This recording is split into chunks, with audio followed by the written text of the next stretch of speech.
De acordo com alguns estudiosos, o avivamento no país de Gales, um minúsculo principado da Grã-Bretanha, que ocorreu de 1904 a 1905, foi um dos maiores avivamentos na história, dado o curto tempo de duração e o impacto que causou, não só nas regiões circunvizinhas, mas através do mundo inteiro.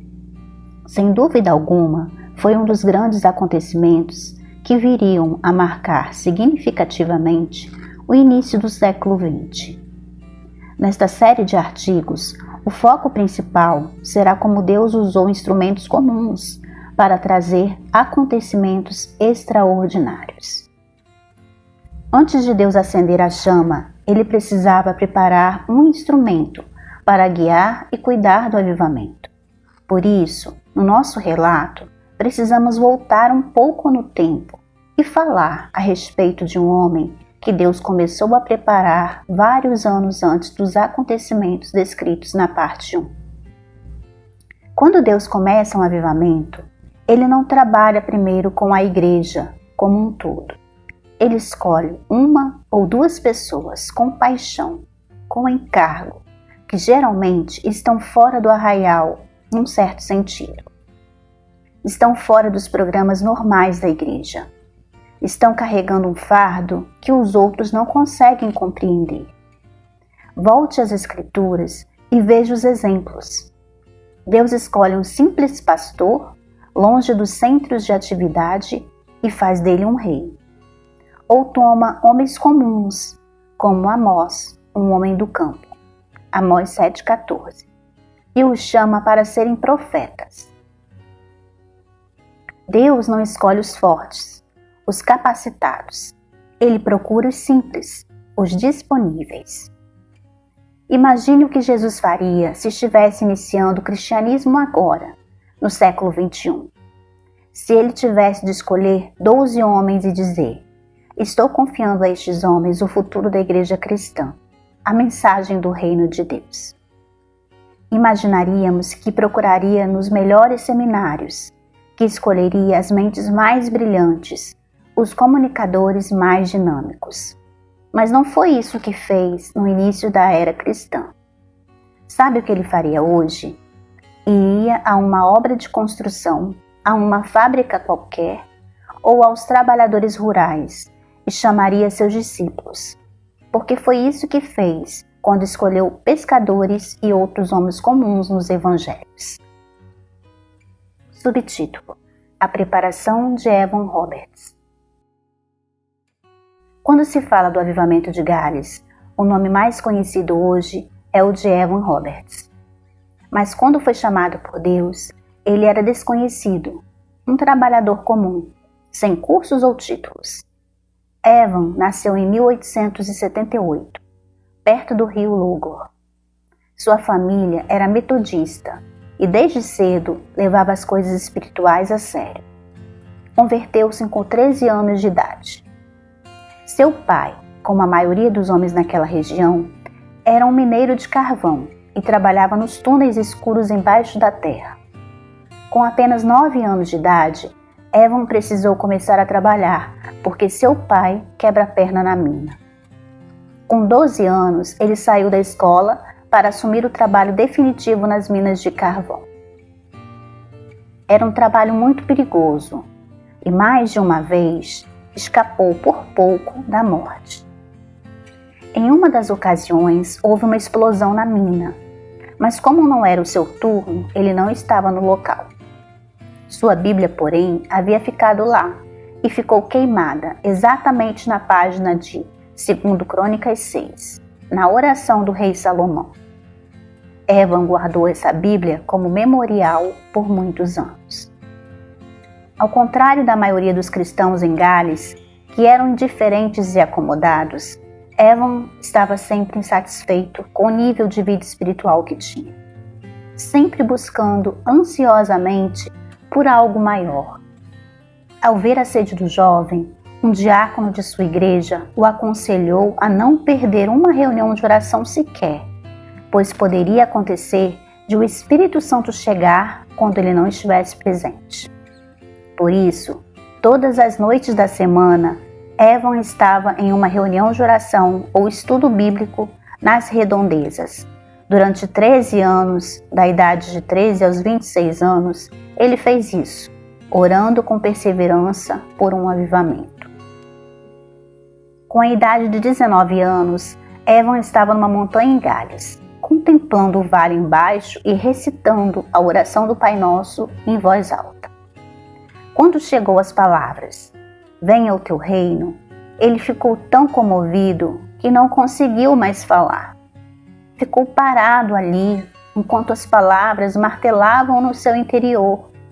"Venha o teu reino, venha o teu reino". Seu coração era assim sensível ao toque de Deus. Durante os 13 anos em que manteve o compromisso de buscar ao Senhor, havia 2 temas principais nas suas orações. O primeiro era por um enchimento pessoal do Espírito Santo. Ele clamava a Deus para enchê-lo com sua presença. Em segundo lugar, ele pedia por um avivamento nacional. "Aviva Gales", ele suplicava. Na Bíblia da Família, a passagem de 2 Crônicas 7,14 estava marcada como a base de seu clamor a Deus. Uma noite, em 1903, Evan ajoelhou-se para orar antes de dormir. De repente, a presença de Deus o envolveu de tal forma que começou a sacudir-se fortemente, balançando até a cama. Sentiu-se totalmente inundado pela presença de Deus. Seu irmão, na cama ao lado, achou que ele estava doente e, levantando-se, abraçou-o e tentou ajudá-lo. Depois da oração, Evan foi dormir. Porém, pouco tempo depois, à 1 da manhã, Deus o acordou. Até às 5 da manhã, ele permaneceu em oração. Durante os 3 ou 4 meses seguintes, Deus o acordava nesse mesmo horário todas as madrugadas e ele ficava em intercessão até às 5. Em muitas ocasiões, sentia fortes visitações do Senhor, com tremores incontroláveis. Quando seus familiares perguntavam o que estava acontecendo, ele só respondia que era algo indescritível. Já fazia algum tempo que Evan sentia que Deus o queria no ministério. Alguns meses antes desses encontros de madrugada com o Senhor, ele havia se matriculado numa escola preparatória, a fim de ter condições de passar no exame de admissão do seminário. Essa escola era localizada na região oeste de Gales, próxima a Newquay, onde Deus estava se movendo entre os jovens, como vimos na parte 1 desta série. Subtítulo: Uma oração em comum. Uma outra pessoa que teve uma parte importante no início do avivamento foi um evangelista presbiteriano chamado Seth Joshua. Preocupado com a ênfase que era dada ao conhecimento acadêmico e com a falta de vida espiritual, ele começou a orar para que Deus mandasse o avivamento a Gales. Muitos anos depois, seu filho Peter contou como teve a oportunidade de ouvir a oração do pai. Um dia, resolvi matar aula e fui para um parque para brincar. Chegando lá, vi meu pai andando no parque e escondi-me por trás dos arbustos. Quando ele se aproximou, fiquei assustado por ver que estava chorando, algo que achei que ele jamais faria. Ele estava dizendo: "Por favor, Deus, dá-me Gales", e continuou repetindo essa súplica enquanto eu podia ouvi-lo.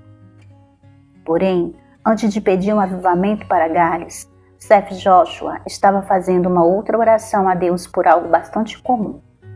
Ele estava pedindo para que Deus levantasse um moço das minas de carvão ou dos campos de lavoura, não de Cambridge ou Oxford, assim como chamara Eliseu enquanto lavrara a terra, para despertar o povo de Deus e levá-lo de volta à sua presença. Nem imaginava que ele mesmo teria um papel neste chamado.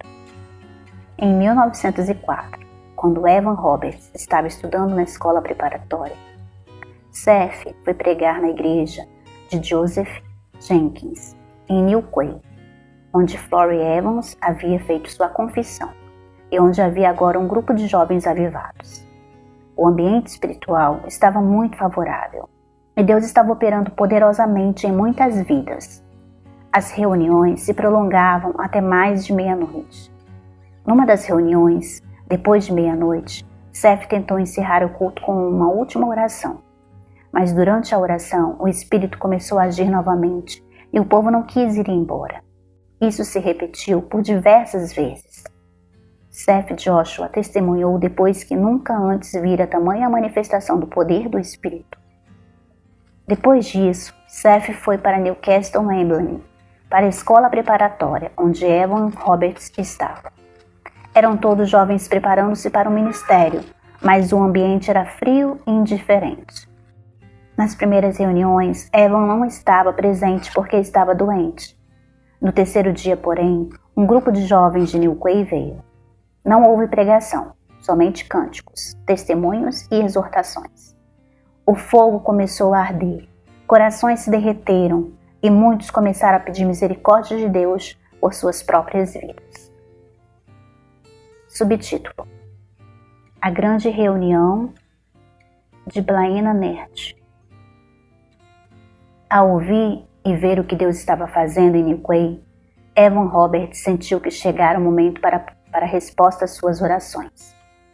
Quando Seth Joshua seguiu para uma outra cidade próxima para pregar, Evan pediu permissão do diretor da escola para ir para lá com mais alguns colegas e participar das reuniões. Era uma quinta-feira, 29 de setembro de 1904.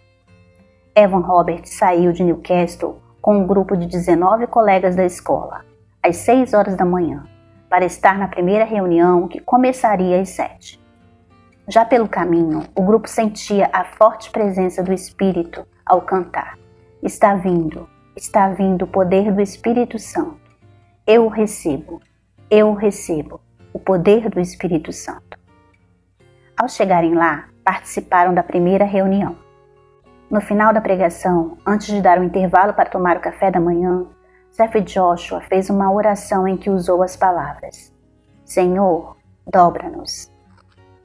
Essas palavras atingiram Evan como se fosse uma flecha no seu íntimo.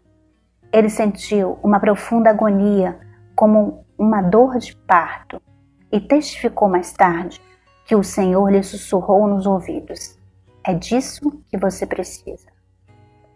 Esta palavra em Gales, dobrar, tem um sentido muito mais profundo do que nossa palavra em português. Significa derreter, moldar, dar forma, como barro nas mãos do oleiro, além de dobrar ou quebrantar. Evan não quis tomar café. Quando voltaram para a reunião às 9 horas, ele sabia que precisava fazer essa mesma oração em público. Enquanto esperava que outros terminassem de orar, ele disse: Senti uma força ou energia viva entrando no meu peito. Perdi o fôlego. Minhas pernas ficaram trêmulas. Caí de joelhos. Suava muito e as lágrimas jorravam. Achei que estava até sangrando. Era terrível por uns 2 minutos. Então clamei: Dobra-me, dobra-me, dobra-me. Oh, oh, oh. Senti que era Deus enviando o seu amor para me dobrar, e eu não compreendia o que havia em mim para ser amada. Depois que fui dobrado, quebrantado, uma onda de paz encheu meu interior. Ao mesmo tempo, a congregação cantava com entusiasmo: Estou chegando, Senhor, a Ti. O que veio à minha mente depois disso era o dia do juízo final, quando as pessoas serão dobradas contra sua vontade. Senti meu coração cheio de compaixão pelas pessoas que serão obrigadas a se dobrarem diante de Deus no dia do juízo. Desse dia em diante, a salvação das pessoas pesava muito sobre mim. Essa foi a experiência crítica na vida de Evan Roberts. Ele sempre se lembraria da grande reunião de Blaina Nerd. Como os caminhos de Deus são insondáveis. Seth Joshua pedira Gales a Deus, mas Deus não lhe deu Gales, ele lhe deu Evan Roberts. E depois deu Gales a Evan Roberts. Subtítulo: Um novo homem. Quando Evan levantou-se daquela oração, ele era um homem transformado. sentiu-se inflamado com o desejo de ir por toda a extensão de Gales para falar do Salvador. Ao voltar para Newcastle, para a escola, não conseguiu mais concentrar-se nos estudos. Passou muito tempo orando e conversando com um colega de quarto sobre o desejo de ver Deus mover-se em todo o seu país. Começaram a conversar com outros jovens para formar equipes de evangelização. Certa noite, depois da meia-noite, Evan voltou para o quarto depois de um período de oração. Seu colega de quarto, Sidney Evans, que depois casou-se com a irmã de Evan Roberts e foi para a Índia como missionário, viu que o seu rosto estava brilhando e perguntou o que havia acontecido. "Oh, Sidney", ele respondeu, "acabei de ter uma visão de todo o país de Gales sendo elevado ao céu. Estamos para ver o maior avivamento que este país já experimentou e o Espírito Santo está chegando. Precisamos estar prontos." Em seguida, Evan Roberts olhou para ele com um olhar penetrante nos seus olhos, do qual Sidney nunca mais pôde esquecer, e perguntou-lhe: "Você acredita que Deus possa nos dar 100.000 almas?" É preciso lembrar que nessa época, Evan Roberts era uma pessoa totalmente desconhecida. Ninguém tinha ouvido falar dele. Mal começara a se preparar para entrar num seminário que nunca chegou a fazer. Mas a partir desse dia, passou a acreditar firmemente no avivamento e na grande colheita de 100.000 almas que Deus daria. E os relatórios confirmam: nos primeiros 6 meses do avivamento, 100.000 pessoas foram alcançadas por Jesus no país de Gales. Glória a Deus, aleluia! Como é lindo ver o mover de Deus. Como é maravilhoso ver esse despertar. Que o Senhor Ele faça isso nas nossas vidas. Que no nosso coração também esteja esse desejo de ganhar almas para o Senhor. Mas que primeiro o Senhor também nos toque. O Senhor quebrante o nosso coração. O Senhor faça arder o nosso coração de amor por Ele e de amor por almas. Que o Senhor nos abençoe.